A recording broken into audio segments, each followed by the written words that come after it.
the world, especially lately, seems a dangerous place, what with reports of earthquakes, tsunamis, and nuclear contamination.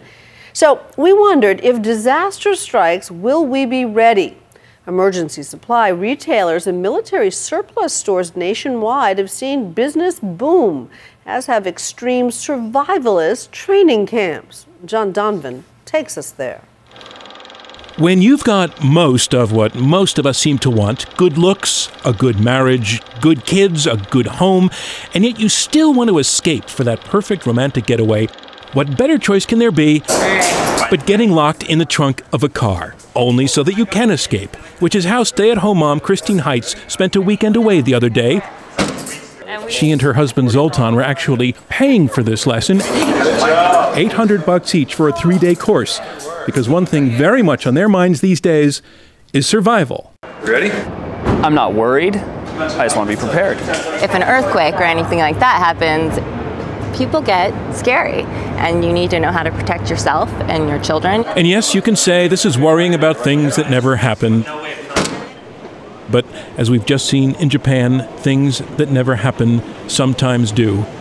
And the fear goes beyond the drama of a tsunami wave or an earthquake in a faraway place. Closer to home, it's Hurricane Katrina, terror plots on planes and in Times Square, the economy crashing, and the sense that some of the things we take for granted might not be so secure.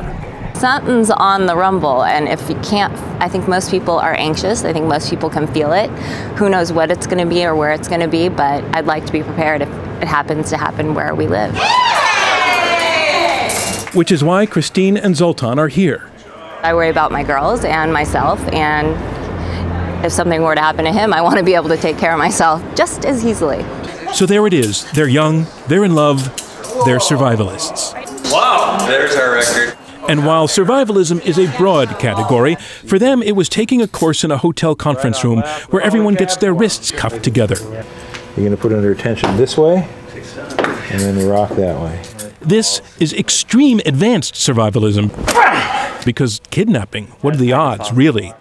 And if it seems, well, extreme... Oh, that hurts. It's actually appealing to a surprisingly broad swath of regular folks. The guy teaching the seminar, Kevin Reeve, know what he used to be? Drop my knees. He marketed software for Apple. And he says his clients are increasingly white-collar types who are thinking this way, worried about disaster, especially lately. It's really shifted in the last 2 years. What's happened? Well, I'm getting a lot more citizens, just normal, everyday civilian American citizens who are saying, oh, you know what? Things are not going really good. Okay, now put one on each toe. So, yeah, fear drives his business. We have a saying in the industry that we're about 9 meals away from anarchy. What does that mean? What that means is we would expect after 3 days to see some fairly chaotic behavior. Because everybody would be out of food? 3 days worth of food is about what most people have on hand. And if the supermarkets aren't stocked, then... The supermarkets will be cleared out in the first 2 hours of an emergency is typically what happens. So there's no food coming in, there's no food in the stores, people get a little bit panicked. And panic is pretty good for business at a place like Major Supply and Survival in Gardena, California. Riots here. Where the racks of dehydrated food and various get-by-in-a-crisis tools are standing by for the uptick in sales that tends to follow news of natural disasters. Did this stuff sell pretty well? All the time, or just at times when people are nervous? Obviously more when, you know, we have a little shake or something in California and people come out of the woodwork, and then... So tremors are good for business then? Yeah. As for who buys this kind of stuff, well, meet Neil Strauss. Also, meet his goats. More about them in a moment. We're behind his house in the Hollywood Hills. This is earthquake country, where past the pool is a backyard bunker of sorts. You got a generator right behind you there. Strauss, a former New York Times music reporter, wrote Emergency, a story of his own conversion to survivalism. What's your menu for disaster? What do you have here? Yes, well, here's what I'm offering you. I can give you some, we got all kinds of fruits, we got beans, we got rice. He's turned his garage into a high-tech, personalized version of that supply store in Gardena. Can you tell me about this bike? This is not your ordinary road bike. It's not your ordinary bike. It's sort of your ultimate all-terrain survival bike. The wheels are actually hollow and can store gasoline or water. Really? 2 gallons each, yeah. This stuff is called thermogel, and obviously in LA, more likely than the collapse of civilization is a wildfire in LA. Right. And this is something which a lot of people don't know about, which you kind of spray on your house, and supposedly the fire leaps over it.